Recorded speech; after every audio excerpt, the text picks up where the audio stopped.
Hey!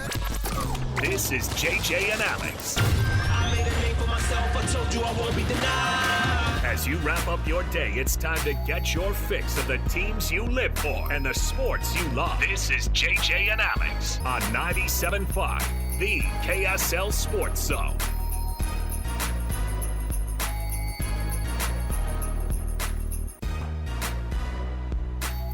Welcome back. It is another edition of JJ and Alex right here on 97.5, the KSL Sports Zone. Alex, Kirry, Jeremiah, Jensen. If you are a person who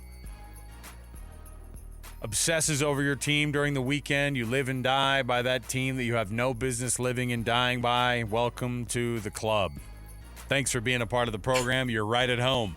If you live and die by the Utes, how many times did you have to get the defibrillator out on Saturday? I had an interesting conversation. I wish I could have watched that with a group of Utah fans. Yeah. Just to get the feeling of the ups and downs and the roller coaster ride that was. So I have a lot of friends and family who are Utah season ticket holders, okay? Oh. And my brother-in-law and my sister were at the game, and they had their kids with them. That's a recipe for you don't – it's easy to say, hey, we should probably get going at some point.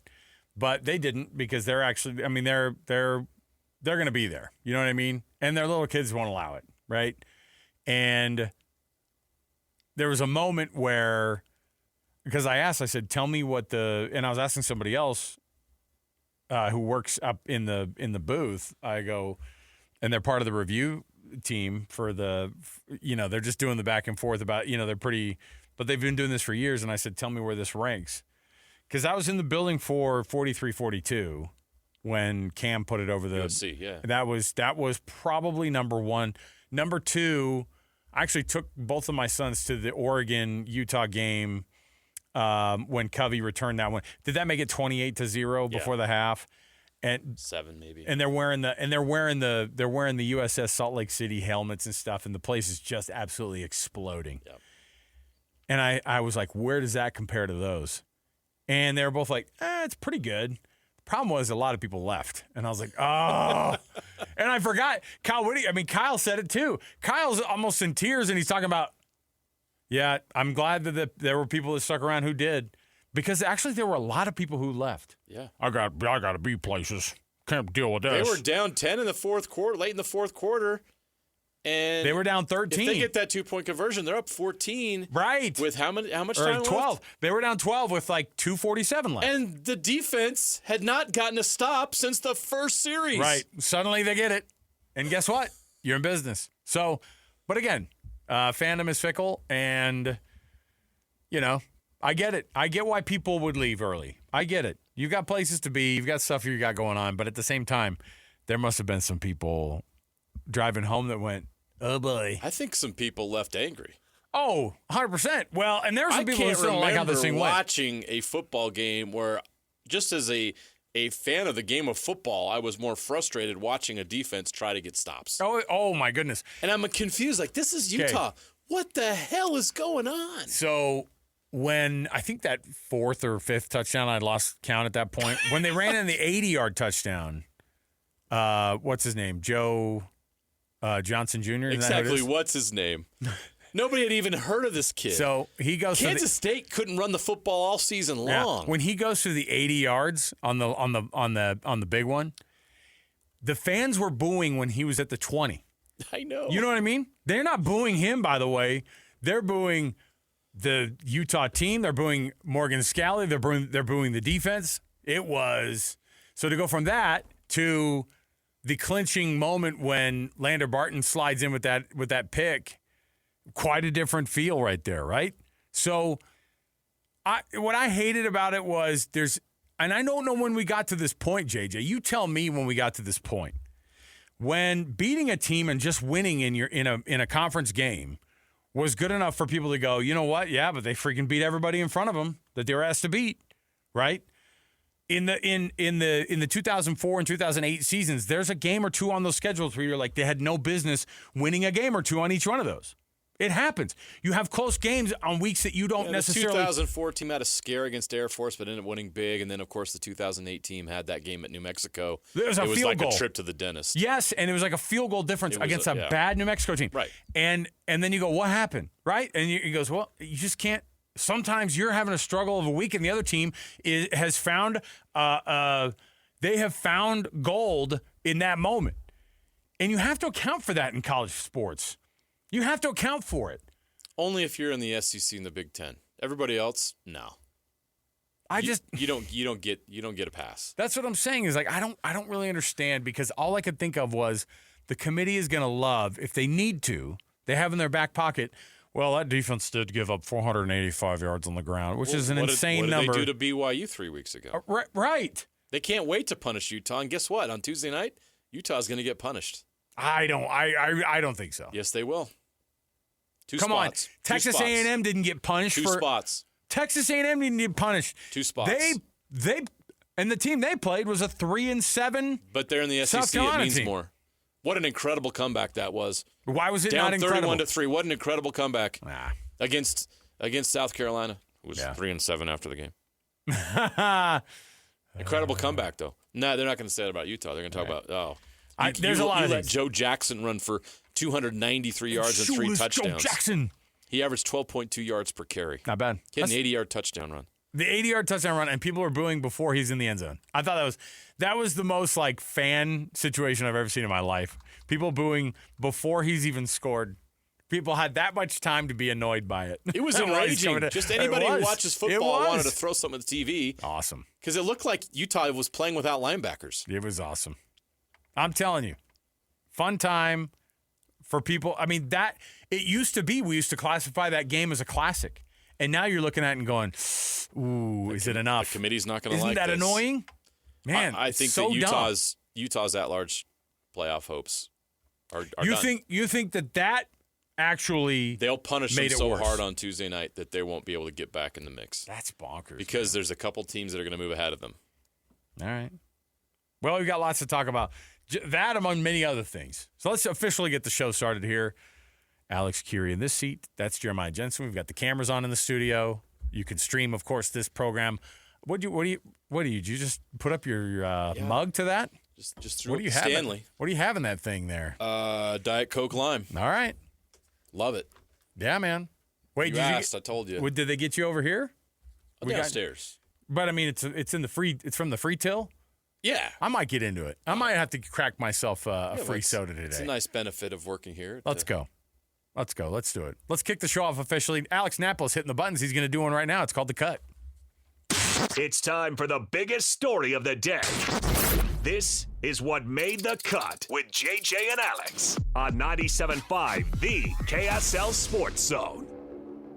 Trajan Wealth brings you this portion of the program. TRAJANwealth.com. Trajan Wealth for all your trusted local needs in retirement. All right, starting things off, right off the bat, Kyle Whittingham talking about this rush defense. Now, I've never seen a team that is a top 10 defense and a Utah defense look so unable to stop a team from running the football. Like, it just seemed, and I wondered, they felt like they were getting lucky every run. But it was so weird to see how it went down. Here's what Kyle Whittingham said after the game on what went wrong with that rush defense. It was an A-gap power play where it started strong side and cut it back, and we continually didn't defend it the right way. We were out of square. We were losing gaps, and so obviously we didn't do a good enough job as coaches to getting them ready to play, especially that particular play. But it was that one play did the majority of the damage. They just ran it over and over, and we just didn't do a good enough job as coaches, so that's on me. That was rough to watch. What was the final number then, the rushing total for Kansas State in that game? 472 yards rushing. Where does the most ever given up in Utah football history. Yeah, so and with good reason, which is crazy why. But here's what's crazy is they won the game. They won the game. And what did they do to be able to win this game? You know, the touchdown pass in the corner of the end zone was as beautiful as we've seen a pass thrown. Devin Dampier is a fickle pass thrower. He could either be like not hit the broadside of the barn, or he could put it right on the dang money. But they also don't ask him to do it. And, of course, the way that they converted at the end was on the ground. Bird Ficklin comes in the game and scores the first 2 on the ground for this team. And it was the 59-yard rumble there at the end that you knew what was coming next. Utah was going to win that football game. When they were able to do that again and again and again, because they did the same thing, they had 250-plus yards on the ground as well. Both teams combining for almost 1,200 yards of offense, JJ. It was as crazy of a situation. Every one of us had Utah scoring around in the same time. I was the crazy person in our group on College Football Saturday for saying 38. Annapolis, you were probably in the mid-40s. I think Christian Esparza was the same, but then we all said something around the teens, 10, 15, 17 for Kansas State. Nobody pictured Kansas State scoring 47 points. And so, but you have to win those games. And all they did is just win every game that they were asked to after their season was on the line. If they win this week at Kansas, right? If they do it and they're 10-2, it's going to be a difficult 10-2 because people aren't going to remember that you had a 10-2 season on Kyle Whittingham's final year. Am I being crazy for thinking that? Am I in that camp? Did he get emotional after that game because he knew it was his last senior night? He said today those evaluations happen in the off season, but I think in the moment on that day, I think the thought of that being his last game at that stadium, man, I wish he would probably crossed his mind. I wish he would have just said it. That was my last home game coaching at the University of Utah. I wish he would have said it. It would become a distraction for the rest of the season. Why? For one game? Well, of course it would. The game was the senior. They've still got one more game left, and at Kansas. Who cares? Win that. They're going to win that game. There's still a lot. I mean, I don't think the committee is going to love what happened. We'll find out on Tuesday. But technically, they're still alive for a college football playoff berth. You think Kyle wants the discussion to be his future? Kyle Whittingham calling Kalani Sitake during the week, asked him, how do you handle those questions about the committee and all that stuff? Oh, you taught me, coach. I just tell him that's not up to me, and I don't know how to say it. Instead of lobbying for your team, here's what he says. He doesn't do that kind of stuff. I don't think it's an ugly win. I mean, it was a close win, but it was an exciting game. And, to me, a win's a win. I'm never one that's going to sit here and lobby for whether we should be in or not. I don't believe in that. The play on the field speaks for itself. We're 9-2, got a chance to get to 10 if we take care of business next week, and we'll see if that's good enough. 9-2. We all had Utah kind of around this win-loss total, which is it's crazy why we get so up in our head. I think you and I both had Utah at 10-2, right? I don't know. This is what the College Football Playoff Committee does now. It makes 10-2 seasons look less of a big deal than they used to be. Because a 10-2 season used to be amazing. Or bust. Doesn't matter what your record is. I know, but even for teams that had no business sniffing the college football playoff at the beginning of the year, like Utah was kind of in that camp. They had to do a lot to prove to get back there. We were buying in because we know what Kyle Whittingham can do. BYU's going through this too. They might have an 11-1 season, and it would be massively disappointing because they'll go to the. If they get to 11-2, then because they're going to miss out. That's what I'm saying. It's crazy. It's crazy. How would you grade BYU's season last year? Like on what scale? Like at any scale. Like what? A plus. 10. I don't know. Compared to the year before, was it a great season? Yes, of course it was. Yes, especially it was. Based off of but what. Did people feel like it was a great season at the end? I think the bowl game made it feel better, but last year, knowing how close you were to doing something special and just missing out because a ball hit a guy and took a weird bounce on a punt. That's hard to stomach. So, but that's football. But on top of that, with all that in mind, with all those things in mind, BYU's 11-1 possibility, finishing the regular season 11-1 and going to the conference championship game, it will be graded differently because of last year's performance. The year before, BYU's year before performance in 2023 made last year to where people had this tremendous amount of hope. But if you go 11-1 in regular season, and so you were technically better this year than you were last year, and you were almost in last year, then you just feel slighted. Here's what Coach Kyle Whittingham said, because if anything, he's nothing if not the guy who still goes after his coaches and players at halftime. That's why you love what Kyle Whittingham does. Here's what he said about what he said to the coaches in the defense at the half. I lit into the defense pretty good. I said, that's not who we are. There's times to coddle and there's times to get after them, and I felt that was the time to do that. That was my message, and they responded. They didn't flinch. They didn't hang their head. They got the message loud and clear, and not that we are as good as we needed to be in the second half either. I mean, we were at the end there, but we still were not who we usually are. But offense had been productive, and just tell them, hey, your job is to go out and score first drive and cut the deficit to 3, and they did. They did successive drives. They scored, but defense, they knew. They're smart kids. They understand, and got after the coaches too, because we weren't doing our best job coaching. I love how he said that. Look, there's times to coddle him, and there's times to do that to him. And I was like, he's never coddled. He's talking about other coaches. I think like when he says that, there's time to coddle and there's time to do that. What he thinks coddling is probably what the average human being thinks coddling is. Yeah. It's like that, that Vietnam era dad who the only thing he can do is like barely give his son like a nod as he's going off to college. Yeah. That's Kyle Whittingham's version of the coddling. Yeah. Devin Dampier, one of the guys who's made a massive impact, of course, for this team, talked about how big of a deal it was to have the senior night that night and kind of what the effect it had during the game for him. Our team's come a long way from the beginning. It being senior night, they led the charge the whole way here. So this is the first time where we've been tested, where we've been down. Things just aren't going right on both sides of the ball. So the fact that we came in the locker room and said we got each other, believe until that clock says 0, because this is a special team. We're going to do something with it. Man, finish out the game strong. Does the team deserve to be punished for a win that was that close against the Kansas State team that's now 5-6 on the year? Do you come away from that game watching that defense perform the way they are and think that that's an elite team in the country? It's not that I don't. How would that team do if they play like that? But they've been elite all season long against Alabama. How would that defense do against Texas A&M? Well, that run defense that night, I think, would have been bad against a handful of teams, right? But what makes us think that that's not going to reappear? This is not the first time they've struggled in the run. Let me throw this out. I don't know if people know this.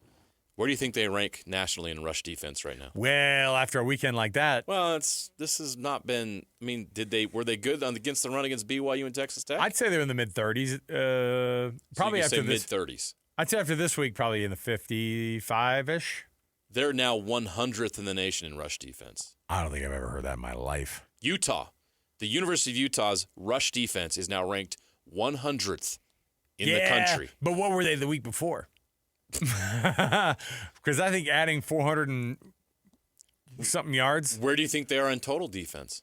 Oh, that took them down again too. I think total defense they were actually like maybe 25th going into this week. Okay. So I'd say they're probably mid-30s now. 51st. Oh. 51. They went down a solid that cut them down a full 25 extra spots. It was a pretty severe letdown. Yeah. And then scoring defense, they were top 10 in scoring defense coming in. Nope. They fell into the teens. They're now 16th. Nah, that's crazy. But that rush defense, this is not the first time. Remember Bear Bachmeier carrying 2 or 3 guys into the end zone in that game. Ooh. That was a defining play of that game. A freshman quarterback came in and ran all over them in the Texas Tech game, and then their run game got going, and they blew the game open. It was not a pass issue at all in that game. They couldn't stop the run in the fourth quarter. Hold on a minute. Hey, Alex Napolis. This is between Napolis and I. Do you feel like he's like – I feel like he's just channeling the committee. I think he's just getting fans ready for what the committee's going to say. You're going all in on criticizing because now the committee's going to be like this. I heard this guy in Salt Lake. Here's where we go, guys. You ready for this? Now, hear me out. This Jeremiah Johnson fellow in Salt Lake City. At least they got the first name right. He comes on and he told me all we need to know. They're 100th in rush defense. Mike, run with it. Go answer questions to the media.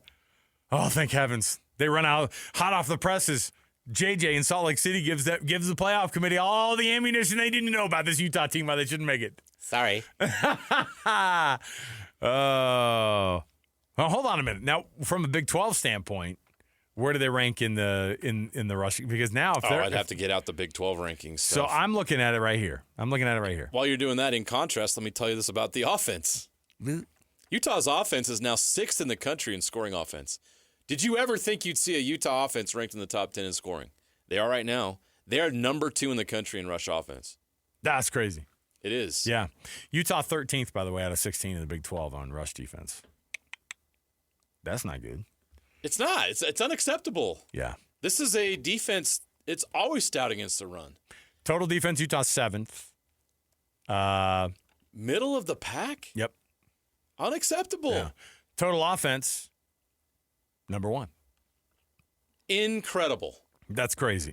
Like you would have. Jason Beck. I know. If you would have And listen, that offense and that offensive line. if some wild fortune teller came up to you and goes, "Your team will be dead last in conference in rush defense, but number 1 offense," you know, that was my Eastern European psychic lady voice. Okay, you will be number 1 in defense, or number 1 in offense, dead last in defense. You Romanian now? What is that? Yeah, and then you go.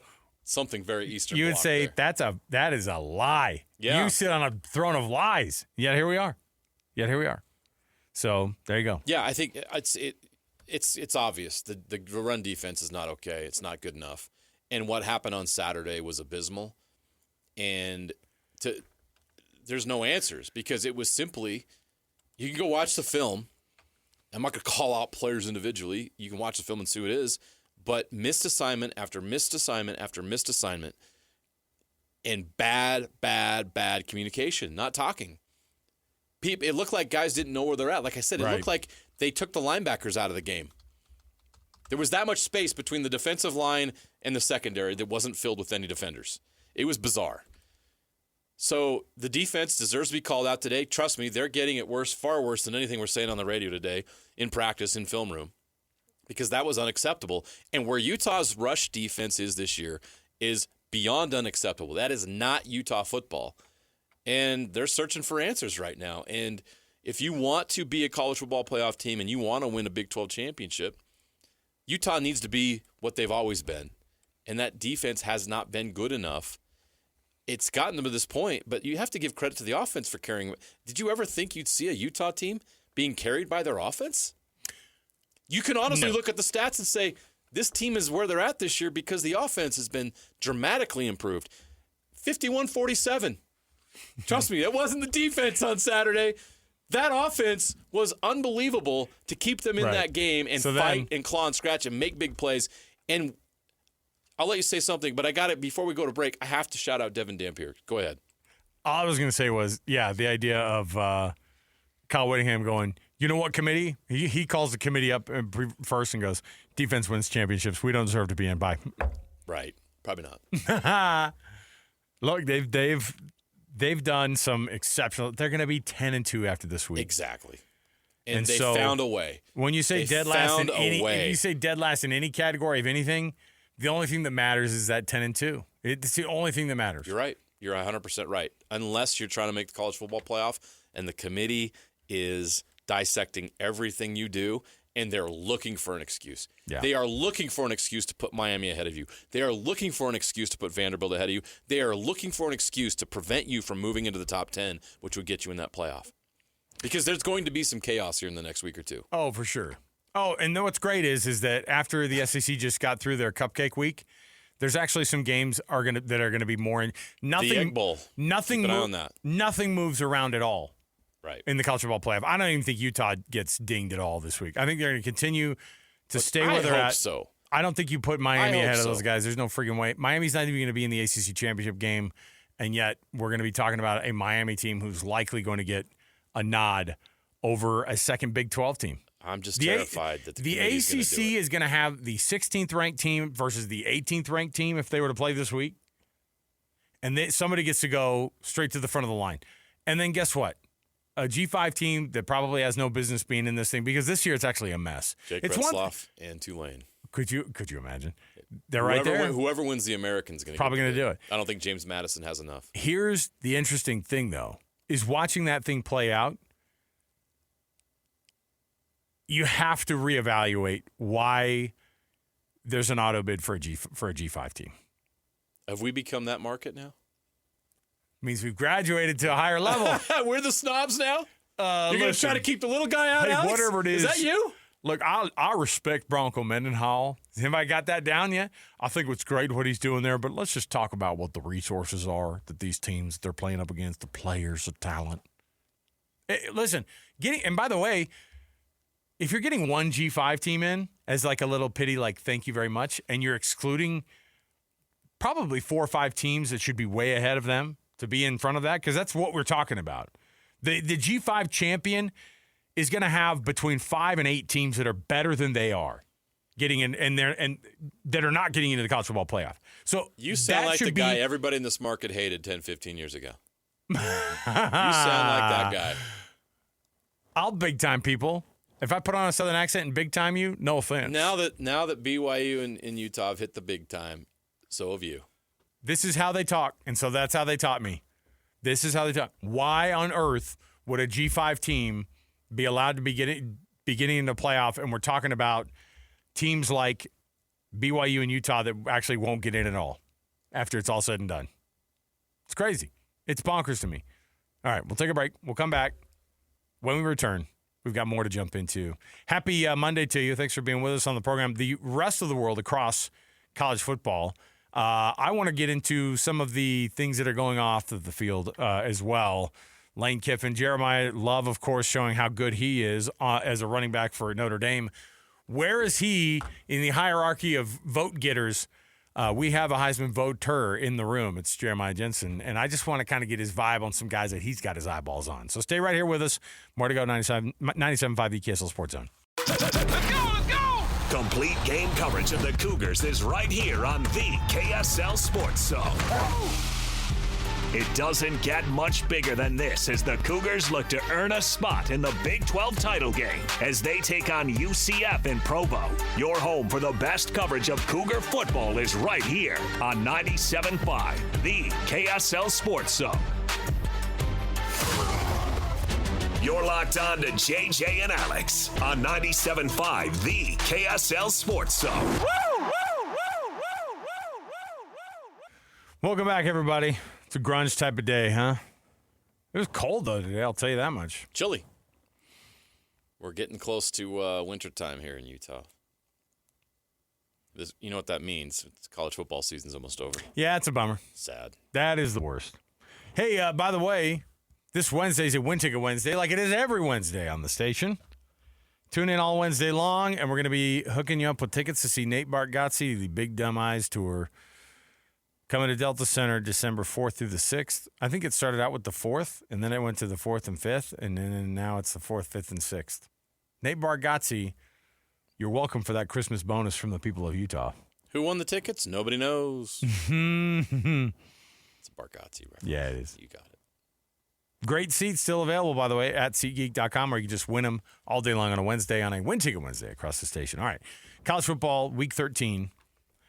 Hey, Georgia Tech, we knew who you were all season long. Now you're starting to show who that was. Thank you very much for participating. What are they going to dip to? If the committee would, if they could get away with it, would put Georgia Tech out of the top 25 all the way. But they know that's not necessarily how it works. But they'll give them a nod. It's fine. I mean, you can't put them ahead of Virginia at this point, right? No. So there's 7-3. So it's interesting. In the last one, they have a 3-loss Tennessee at 20. Mm-hmm. Houston's going to fall out. Tulane should stay. I think Arizona should get a consideration. Arizona should get in. I think Arizona's better than Georgia Tech, to be quite honest. But they lost to Pittsburgh 42-28 at home. Yeah, but that's a good Pitt team, though. Okay. Quality Pitt team. Okay. You know, because they got beat by Notre Dame. They're a quality team. Yeah. That's the argument, right? Yeah, they're a quality team. They lost to Notre Dame. What? What committee? Nobody asks, and then the committee comes up and goes, they lost a great game. That's a great team that was just beaten this weekend. They lost to Notre Dame. Yeah, all the greats lose to Notre Dame. Put them all up there. And not only that, if you beat Notre Dame, you may as well be a top 5 team. Miami looking at you. Great job for not doing anything except for beating Notre Dame. Good job. Hey, how much shifted in your mind about this Heisman race? Jeremiah Love's getting a lot of attention. He's unfortunately, the hot guy right now. Right, it's kind of the media attention. However much people like to get on the Jeremiah Love bandwagon, you have to do 50% more as a running back to win the Heisman, right? Like, you got to be something different. Well, it because who was the last person to win it? Derrick Henry maybe was the last running back probably to win this thing? It really depends on the quarterbacks. And I think this year is a year where it's open. Yes, Mendoza's been great with Indiana. He's had some great moments. The comeback against Penn State was probably the last one. And so he's kind of been the sitting favorite. Diego Pavia is actually somebody you have to consider. Not one of my top 3 right now, but a lot of people have him there. Marcel Reed at Texas A&M. Remember back in the day when they go, he finished 11th in Heisman voting? I always love that. And it'd be like, they put it on their resume. I was 11th in Heisman voting. But you guys only do top 3, right? You only vote for the top 3. Yes. Okay. So, I think it's a year where Jeremiah Love could do it. I think crazy. It depends on how he ends this season. The problem, and one of the things that's a knock for Jeremiah Love, maybe it's a blessing, we'll see, is he doesn't have a conference championship game. And you've heard other voters that have come on here. I will not make a vote final until after the conference championship. So they technically matter. Done. Are they 100%. But they're not. But they don't let you. 100%. They let you have guys to evaluate decide the entire body of work. Yeah. And when it's close, that last game matters. Yeah. All right. So Last running back to win the award. it's got to be Derrick Henry. It was in 2015. You are correct. So well done. Because it just is, you don't get a lot of them, and then even then, think about what the guy who was there was Alabama's wideout, Smith. Yeah, Devontae Smith. Devontae Smith. Like you got to do way extra to be a wideout winning that thing. Jeremiah Love, great. Okay, so you don't have to say yes or no because I don't know what you can't say. Can you say a 3-2-1 right now? Here, I'll do it for you. You just tell me what you think right now. You want me to give you a top 3? Okay, let me guess on yours. Jeremiah Love 3. 2 is Mendoza from Indiana. And then don't answer, Arch Manning number 1. And don't answer. Well, apparently there's some people out there that think I should give him consideration. Don't answer. And Texas extra consideration. Don't answer, but we really need to dig deeper into their profile. We really do. Coach of the Year, Bill Belichick. Quarterback of the Year, Arch Manning. Come on. It's bonkers. All right. So I would tell you right now, today. Yes.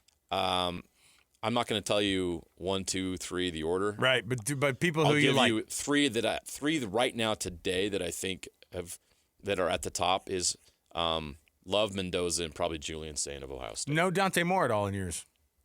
No. In your top 3. No. No. All right. No. Marcel Reed's probably you got to consider.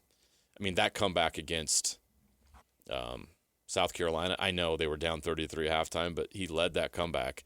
And it saved their season, honestly, because I don't know where they would be if they didn't get that done. I was pretty glad that he doesn't have the stats that Mendoza has. I was pretty glad we don't have to hear anything else about USC the rest of the way, right? No, I'm confident we're not going to hear anything else about. Now, I will say this: I don't know what bowl projection you put in the rundown, Annapolis, but one that I did see was BYU versus USC in the Alamo Bowl. I wouldn't hate that. But an Alamo Bowl 2 years in a row for BYU and playing against a USC team who probably didn't even want to be there just because they're lame and they don't like to be anywhere. On paper, that sounds fun. Yeah. But how many USC players are actually going to play in that I was going to say, game? now that I said it out loud, did I see Keaton Slovis attempted a pass He did. this week? He completed it. Good for him. Yeah. Are those his stats in the Devin Lloyd knocked on the quarter Jacoby Brissett out of the game for a moment. Yeah. And they had to bring Keaton Slovis right now is the backup quarterback. I couldn't even believe that. For the Arizona Cardinals. Yeah, I couldn't even believe and that. He did complete a pass, but then that ended the drive. Bonkers. And it actually wasn't for -2 yards, I think. All right, so what Notre Dame did against Syracuse, putting up 70 points, that's a huge deal. And I do wonder. I wonder what what you'd have to do to be able to get there. To be a team like BYU or even like Utah, to be in that consideration, that win over Syracuse pretty much solidified it for everybody. Something that people already had solidified, and that is that Notre Dame can't be knocked out of the spot that they're in right now. They're going to be sitting comfortably in that 9th spot or 8th spot. By the time it's all said and done, they'll probably be like 7. When some wins and losses happen in the top 10. Let me just throw out a crazy scenario. I love these. Okay, they're traveling across the country to the West Coast. Okay. They're going to play at Stanford. They're going to be comfortable. They think they got things wrapped up. This is Stanford's bowl game. I mean, they have a shot at Notre Dame. This is their college football playoff. This game's going to kick off. Their bowl game was the first round against Cal this last week. They beat Cal. And they beat Cal. And they got a coach fired. So they're proud of that. They love that. Even though they don't know who their coach is. What a disaster. Now, I'm not saying Stanford's going to win this game. In fact, the matchup predictor for ESPN gives Stanford a 4.5% chance of winning this game. The reality is that if Stanford upsets Notre Dame, BYU would be in the college football playoff, I think. Yes, they would. That would because even if they go to the college football, or even if they go to the conference championship game and they lose to Texas Tech, an 11-2 BYU schedule. BYU and Utah need chaos, and this is a chaos situation. They would be a little bit of chaos. That game kicks off at 10:30 p.m. Eastern time, which is the time zone for Notre Dame. Now, how far does Ole Miss fall if they lose at Mississippi State? Which could also happen. A team who's semi-motivated, they don't know if their coaches. They fall behind the other two lost teams. By then, we'll have heard officially that Lane Kiffin is not going to be the coach at Ole Miss. I don't even know what they're going to do with him. I'm going to coach out the season. Not with a bunch of people who don't care to play for you anymore, right? That could be a massive Lane Kiffin being flirted with by LSU, and the contract being signed and being agreed on could put BYU into the college football playoff. BYU dropped how many spots? 6. Because they lost on the road to Texas Tech. 6. So shouldn't Ole Miss drop 5 spots if they lose the Egg Bowl? Why not? To a Mississippi State team that They'd I don't see here on the top 25. It'd be a two-loss SEC team. They would not be in the SEC championship game. They'd be eliminated from that. Alabama, if they win the Iron Bowl, would be a team that it would be no question between Ole Miss and Alabama which two-loss team should be getting in. It would absolutely have to be Alabama. Everybody would slide up one, and BYU would be sliding up. Now you worry about BYU being in the Big 12 championship game. Would another loss to Texas Tech drop them from 10 to out? Probably. What about if Georgia Tech upsets Georgia? That actually probably wouldn't help at all because they moved down to 7. No, because Georgia wouldn't fall out. They wouldn't fall that far. They would be a 2-loss team that would probably get in. Okay. Oregon losing to Washington. Is Texas beating Texas A&M going to be a problem for you? Like, would you No. Would you think the committee would say Texas has done enough to maybe be considered? Okay. That would be a massive jump. They'd have to jump 7 spots. All right. Where does Michigan go if they beat Ohio State? And a 2-loss, they just beat the number 1 team in the country. They rocket up pretty high.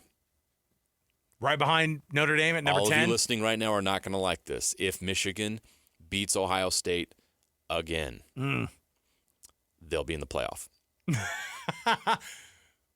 Now, my question is this. Oh, but they wouldn't be able to go to they can't go to the conference championship game because you've got Ohio State and Indiana both undefeated, correct. Right? Okay. Yeah. Michigan has 1 loss. I know, that's what I'm saying. But they could. Oregon has 1 loss. Indiana would have none. Ohio State would have 1. And Ohio State would lose the tiebreaker to Michigan. So Michigan might go but to I that. don't know where Oregon would figure into that. Now, if Oregon loses to Washington, which is not insane, it's not obviously not going to be. Washington's not going to be favored in their home stadium against Oregon, but that is a chaotic situation, though. That's not a 6 and that's not a 4-7 Washington team. This is an 8-3. Yeah, they're 5-3 Washington team who is 1-1 against AP top 25 teams this year. They're not afraid of Oregon ever. They're even less afraid of them when they come to Husky Stadium. And they would love to spoil Oregon's playoff bid. It's a 10-1 Oregon team against an 8-3 Washington team. Frankly, Washington could be ranked tomorrow whenever they do the thing anyway. So if Oregon lost to Washington and Michigan beat Ohio State, Michigan and Indiana would be in the Big Ten championship game. Okay. Ooh, I love all this. Now, Alabama could take themselves out of this thing by losing to, at Auburn. Iron Bowl's played at Auburn. We've seen crazier things in that rivalry, yeah, right? for sure. That's the Michigan could be unranked in that game. Could be a coin toss. It was last year, and it has been the last 4 years. Michigan won last year. Ohio State won the national championship. They lost to Michigan. Yeah, anything is possible. Okay. BYU, by the way, opened up 18.5-point favorites against UCF. If you're wondering, they're not losing that game. That's a lot of points, man. Chase Roberts get healthy. Get rested. Stay get ready home for the Big 12 championship. Stay home. Get your senior blanket and then just lay in it on the sideline. Okay. And Utah needs Texas Tech to lose to West Virginia? Question mark? Oh, my gosh. Come on. Oh, yeah, no, they do need it. If they get that, that's the scenario. Now, here's a scenario we might want. They lose that game against West Virginia. Arizona State wins their game. I think that was the scenario. BYU and Utah play in the Big 12 championship game. Come on. Did you see how they decide the home team for the Big 12 championship game? When you actually clinch first, whoever clinches first. If Arizona beats Arizona State on Friday night because it's a Friday night game, BYU clinches without having to beat UCF technically. Right. Yes. They would be the home team. This is so dumb. This whole thing is stupid, but I love it. I love all Arizona's favored to win that game, by the way. The Territorial Cup is if you're not picking Arizona, you've got issues because I don't think Arizona State's got it against their rival down there in Tucson either. All right, we'll come back. We got more to go. We got our Weekend Warriors, people who won the weekend. Stay here, 97.5 KSL Sports Zone. Nobody gets you ready for Utah football more than the KSL Sports Zone. Ready? The regular season comes to an end for Kyle Whittingham and the Utes as they hit the road for a battle against Kansas. Your home for the best coverage of Utah football is right here on 97.5, the KSL Sports Zone. You're locked on to JJ and Alex on 97.5, the KSL Sports Zone. Welcome back, everybody. JJ and Alex, 97.5 the KSL Sports Zone. Alex Kirry, Jeremiah Jensen. Thanks for being with us, everybody. Thanks for hanging out. Hey, conference leaders in touchdowns in the Big 12, rushing touchdowns. Carson Hansen, or no, not Carson Hansen. Cameron Dickey. Any shock Makes there? sense, no. Texas Tech's Cameron Dickey. He's third in rushing yards in the conference at 944, but 13 rushing touchdowns. Second in the conference in rushing touchdowns is BYU's Bear Bachmeier with 11. Wow. Third in the conference in rushing touchdowns is Bird Ficklin with 10. Bird is the word. Bird's got 10 touchdowns. That's crazy. Bird's got 10 touchdowns and almost, so he's 5 yards short. He's got 4 yards short of 500 right now. He's got 496. Only rushing at 9.4 per. So got to get that average up. You got to do better. You got to get that average up if you want to get respect. What an electric start to his career. And both Bear and Bird. Can you imagine if they all stuck through 4 years at BYU and Utah? Yeah. That'd be fun. Yeah, so it's pretty cool to watch these guys scoring at the rate that they are. You know, I mean, Bird's 18th in the conference in average yards per game rushing. Wow. Yeah, it's it's something. What is he actually like on the list though? Oh yeah, so Devin Dampier is 14th in the conference in rushing yards. Bird Ficklin is 21st. Bear Bachmeier is 17th in the conference in rushing. LJ first at 1,134 yards, by the way, after the 225-yard performance on Saturday. Hey, that brings us to this Weekend Warriors. Not just those guys having a heck of a situation there. How about this one? How about 40 points? This is an all Utah State Weekend Warriors. Nod to MJ Collins, who just is absolutely lights out right now for that Aggie basketball team.